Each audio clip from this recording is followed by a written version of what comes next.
Hi friends, welcome. The sheep detectives. Hugh Jackman அவரோட பர்ஃபார்மன்ஸில் Amazon பிரைமில் Tamil டப்பிங்கில் இருக்க மிஸ்ட்ரி கிரைம் ட்ராமா மூவி. இந்த படத்தை மினியான்ஸ் படத்தை டைரக்ட் பண்ண கைல் பால்டா டைரக்ட் பண்ணியிருக்காரு. இந்த படத்தோட ஸ்டோரி என்ன, இந்த படம் எப்படி இருந்துச்சு அப்படிங்கிறத பார்க்குறதுக்கு முன்னாடி என்னோட வீடியோஸ் பாருங்கள். பிடிச்சிருந்தா லைக் பண்ணுங்கள், கமெண்ட் பண்ணுங்கள், ஷேர் பண்ணுங்கள். அப்படியே என்னோட சேனலை சப்ஸ்கிரைப் பண்ணுங்கள். இந்த படத்தோட ஸ்டோரி என்னன்னா, ஜார்ஜ் அதாவது ஹியூ ஜாக்மேன் ஆடுங்களை மேய்க்கிற வேலையை பார்த்துட்டு இருக்காரு.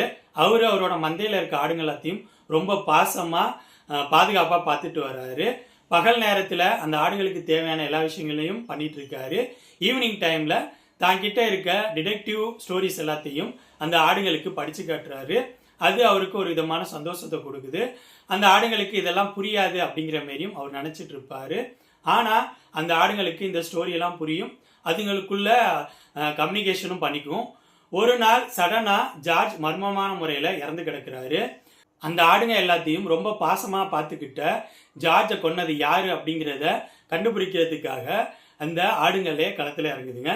இதுக்கப்புறம் இந்த ஸ்டோரியில் நடக்கிற சம்பவங்கள் தான் த ஷீப் டிடெக்டிவ்ஸ். இந்த படத்தோட ஸ்டோரி அவுட்லைன் எனக்கு டிஃப்ரெண்டாக இருந்த மாதிரி இருந்துச்சு.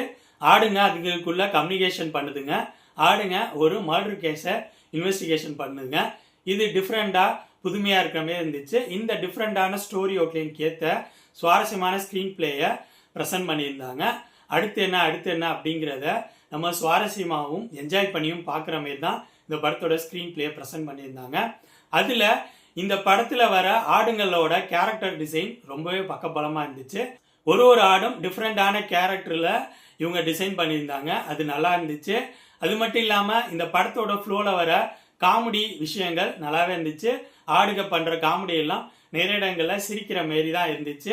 இன்வெஸ்டிகேஷன் போர்ஷனும் ஓரளவு சுவாரஸ்யமாக தான் போணுச்சு. இந்த படத்தில் வர எமோஷன் அப்படிங்கிற விஷயமும் நமக்குள்ள ஒரு இம்பாக்டை கொடுக்குற மாரி தான் இந்த படத்தோட ஸ்க்ரீன் பிளே ப்ரெசென்ட் பண்ணியிருந்தாங்க. ஸோ இந்த படத்தோட ஸ்க்ரீன் பிளே என்னை பொறுத்த வரைக்கும் சுவாரஸ்யமாக போணுச்சு. படத்தோட டெக்னிக்கல் விஷயங்கள் சூப்பராக இருந்துச்சு. அது மட்டும் இல்லாமல் இந்த படத்தில் ஹியூ ஜாக்மேன் கொஞ்ச நேரம் வந்தாலும் ஒரு நல்ல பர்ஃபார்மன்ஸை கொடுத்துருந்தாரு.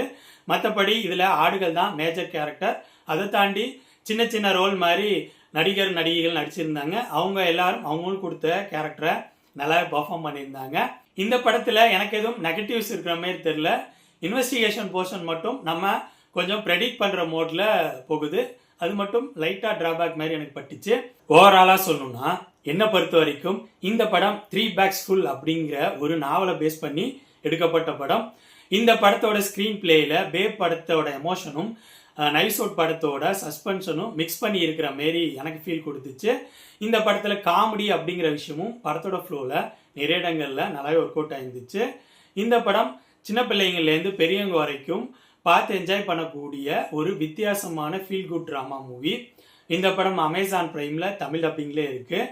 ஸோ என்னோட ரிவ்யூ பேஸ் பண்ணி முடிவு பண்ணிக்கோங்க இந்த படத்தை பார்க்கலாமா வேணாமான்னு. த ஷீப் டிடெக்டிவ்ஸ் படத்தை பற்றி என்னோட விமர்சனம் இது. அடுத்த வீடியோவில் இன்னொரு படத்தோட ரிவ்யூவோடு சந்திப்போம். பாய்.